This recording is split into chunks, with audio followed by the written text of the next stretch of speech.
രാവിലെ തന്നെ അടുക്കളയിലോട്ട് വന്ന് നല്ല ചൂട് ചായ കുടിച്ച് കഴിഞ്ഞാൽ നമ്മളെ ജോലി പടപടേ നടക്കും. അപ്പോൾ രാവിലത്തെ കാപ്പിക്ക് വേണ്ടിയിട്ടുള്ള ഗ്രീൻ പീസ് കറി വെച്ചെടുക്കുന്നുണ്ട്. ഈ ഒരു ഗ്രീൻ പീസ് കറി വെച്ചെടുക്കുമ്പോഴത്തേക്ക് നിങ്ങൾ ശ്രദ്ധിക്കേണ്ട ഇത്തിരി കാര്യങ്ങളുണ്ട്.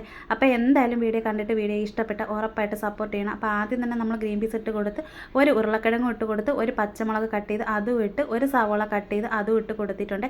ഇനി ആവശ്യത്തിന് ഉപ്പിട്ട് കൊടുക്കുന്നുണ്ട്. ഉപ്പിട്ട് കൊടുത്തതിന് ശേഷം ഇച്ചിരി മഞ്ഞൾപ്പൊടി ഇച്ചിരി പെരിഞ്ചീരകവും കൂടെ ഇട്ട് കൊടുക്കുക. അതിനുശേഷം നമ്മൾ ഗ്രീൻ പീസ് എത്രയാണോ വെച്ചിരിക്കുന്നത് അതിൻ്റെ ആ ഒരു ലെവൽ കണക്ക് നോക്കിയിട്ട് വേണം നമ്മൾ വെള്ളം ഒഴിച്ച് കൊടുക്കാനായിട്ട്. ഒത്തിരി വെള്ളം അധികം ഒഴിക്കേണ്ട. പിന്നെ നമ്മൾ കുക്കറിൻ്റെ അടപ്പടയ്ക്കുമ്പോഴത്തേക്ക് അടപ്പിനകത്ത് ഇച്ചിരി വെളിച്ചെണ്ണ ഒന്ന് പുരട്ടി കൊടുത്തിട്ടുണ്ട്. നേരത്തെ ഒത്തിരി വീഡിയോയിൽ ഞാൻ പറഞ്ഞിട്ടുണ്ട്. ഇനിയിപ്പോൾ ഇത് വെന്ത് വരുന്ന നേരത്ത് തന്നെ ഇത്തിരി തേങ്ങ അരച്ചെടുക്കണം. അപ്പോൾ തേങ്ങയിലോട്ട് ഇച്ചിരി പെരിഞ്ചീരകം ഇട്ട് കൊടുത്തിട്ടുണ്ട്. നേരത്തെ നമ്മൾ കുക്കറിൽ ഒരു ശകലം ഇട്ടിട്ടുണ്ട്.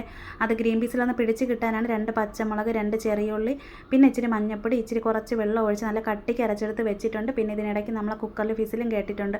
അപ്പം നമ്മൾ അരച്ച് വെച്ച കൂട്ടിന് ഇപ്പോൾ നമുക്ക് ചേർത്ത് കൊടുക്കണം. കുക്കറിൻ്റെ അടപ്പിൽ നമ്മൾ ഇത്തിരി എണ്ണ പുരട്ടി കൊടുത്തതിനെ കൊണ്ട് നല്ല ക്ലീൻ ആയിട്ട് കിട്ടിയിട്ടുണ്ട്. അപ്പോൾ ഈ രീതിയിൽ നിങ്ങളും ഒന്ന് ട്രൈ ചെയ്ത് നോക്കാം. പിന്നെ അതുപോലെ നമ്മൾ ഗ്രീൻ പീസ് ഒന്ന് ഉടച്ചെടുത്തിട്ട് അരപ്പക്കൂട്ടും കൂടെ ഇട്ട് കടുക് വറുത്ത് എടുത്ത് കഴിഞ്ഞാൽ നല്ല അടിപൊളി ഗ്രീൻ പീസ് കറി ഇവിടെ റെഡി ആയിട്ടുണ്ട്. ഇടിയപ്പത്തിനോ അപ്പത്തിനോ ദോശയ്ക്കൊക്കെ എടുക്കാം. അപ്പോൾ ഈ രീതിയിലാണോ നിങ്ങൾ വെക്കുന്നതെന്നുണ്ടെങ്കിൽ നിങ്ങൾ കമൻറ്റ് ചെയ്യുക. ഈ രീതിയിൽ വെച്ചിട്ടില്ലെങ്കിൽ എന്തായാലും ട്രൈ ചെയ്ത് നോക്കണേ. അപ്പോൾ എന്തായാലും തീർച്ചയായിട്ടും ഈ ഒരു വീഡിയോ ഇഷ്ടപ്പെട്ട ഉറപ്പായിട്ട് സപ്പോർട്ട് ചെയ്യാനും ലൈക്ക് ചെയ്യാനും കമൻറ്റ് ചെയ്യാനും ഷെയർ ചെയ്യാനും മറക്കല്ലേ.